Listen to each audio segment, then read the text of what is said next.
Salut les gens, j'espère que vous allez bien, c'est moi Jeff, c'est un plaisir de vous parler aujourd'hui. Et aujourd'hui les gens, c'est les Jeux Olympiques. Enfin, ça a commencé depuis plus d'un mois, mais on s'en bat les veines. J'étais occupé à faire des vidéos sur des sujets beaucoup plus sérieux. Et qui dit Jeux Olympiques dit compétition. Et qui dit compétition dit Nosor, ta gueule. Et qui dit compétition dit actionnaire. Surtout ne bouge pas. Et qui dit compétition dit dopage. Et on va voir ça ensemble, c'est parti. Et pour faire simple, le dopage, qu'est-ce que c'est comme? C'est quand un sportif va prendre des produits pas super légaux, voire carrément dangereux, pour devenir vraiment énorme et sec, avec des petites veines partout. Mais avant tout, ah putain, un peu d'histoire. Tout commença en moins 776 avant jour des cuisses entre deux orgies romaines. En effet, les premières compétitions sportives voient le jour à Olympie en Grèce. Voilà, donc ça c'était la seule phrase culturelle de la vidéo. Et pour avoir plus de force, les athlètes de l'époque mangeaient la chair des animaux. Ah, je me suis débloqué la mâchoire. Je sais pas comment elle fait de la Morgane, hein. Mais aussi leurs testicules. Puis au XVIIe siècle, après avoir bouffé des couilles pendant 1600 ans, ils se sont rendus compte que, en plus d'être dégueulasse, c'était pas super efficace. Du coup, ils se sont tournés vers la noix de cola, connue pour sa caféine. Noix qui, au passage, donnera plus tard le Coca-Cola. C'est ma seconde femme, mon frère, regarde-moi ça. Et là, boum, arrive le 19e siècle et les premiers paris sportifs. Et là, le Coubertin avec sa phrase: le plus important dans la vie, c'est de participer. Pourquoi je prends la voix du père Fouras? Il peut retourner faire du squat chez lui, hein, car les règles ont changé et aujourd'hui, il faut être le meilleur. Le number one. Il numero uno. Hakma wahiden. Et pour ça, les sportifs vont tout faire pour améliorer leur performance.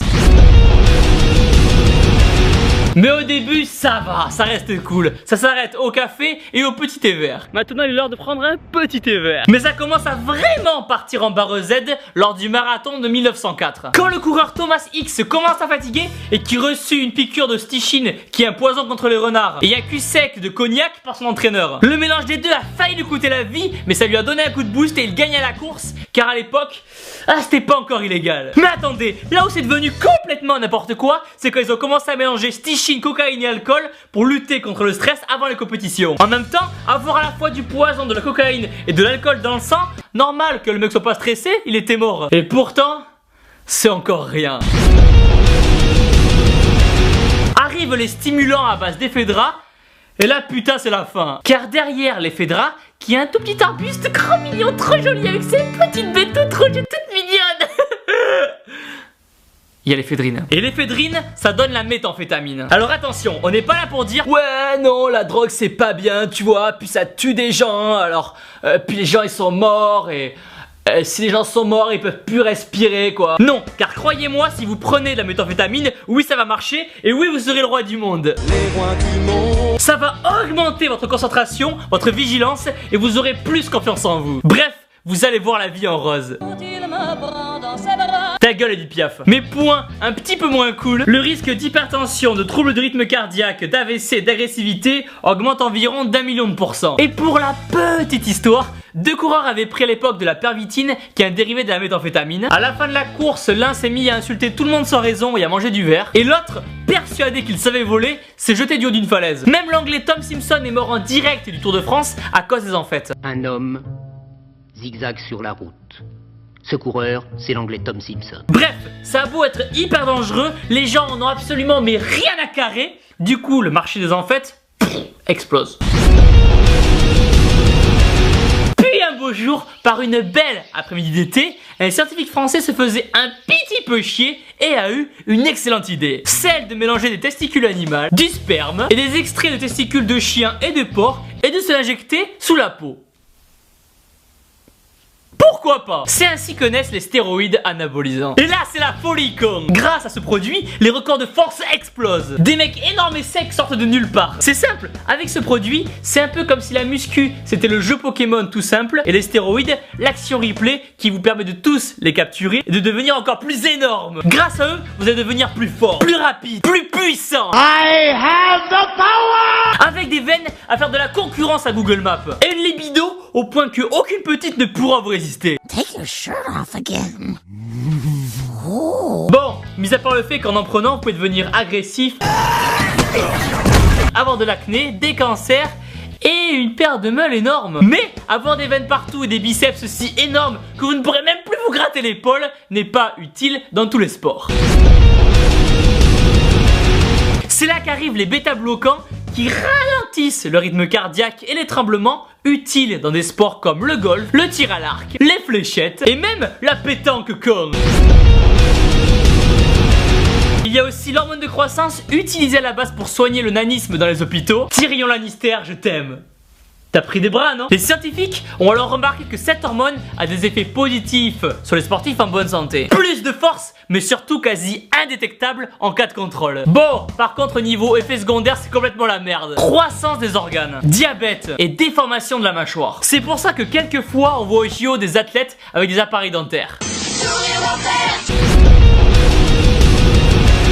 Puis arrive enfin le célèbre EPO qui permet d'améliorer le transport de l'oxygène vers les muscles. En gros, vous pouvez vous entraîner sans être fatigué. Vous imaginez les gens si on pouvait faire les pecs tous les jours? Putain, ce serait génial. Bon, par contre, entre parenthèses, le risque de faire un arrêt cardiaque est genre hyper important. Et il existe plein d'autres produits. Les bêta-stimulants qui à la base est un médicament vétérinaire pour aider les chevaux à respirer, mais qui sur l'homme rend énorme et sec. Les diurétiques qui favorisent la perte de poids, mais qui masquent aussi les produits dopants. Les corticoïdes qui reculent la fatigue pour repousser ses limites. Et les cannabinoïdes, comme fumer un gros da, n'améliorent pas les performances, mais luttent contre le stress. Du coup, quand un sportif se fait choper avec ça dans le sang, c'est plus parce qu'il a fait une grosse soirée la veille.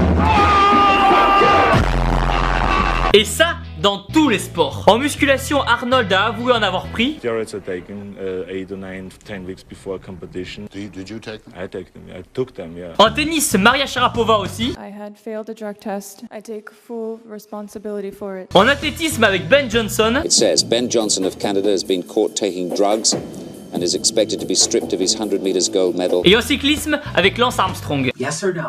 Did you ever take banned substances to enhance your cycling performance? Yes. Après, bien sûr qu'il y a des contrôles antidopage. Oui, bonjour, asseyez-vous ici, je vous prie. Est-ce que vous vous dopez?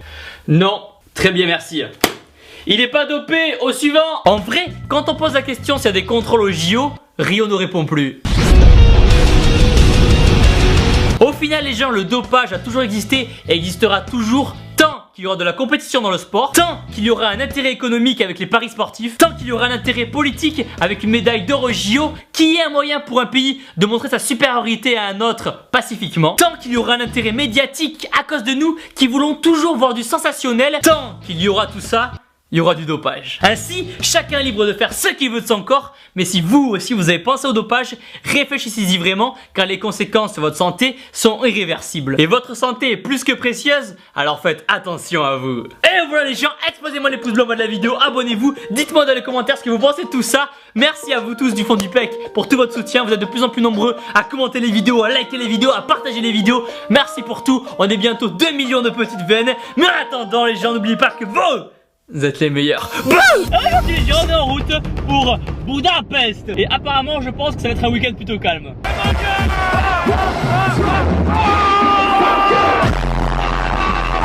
Ouais, je pense que ça va être un week-end calme.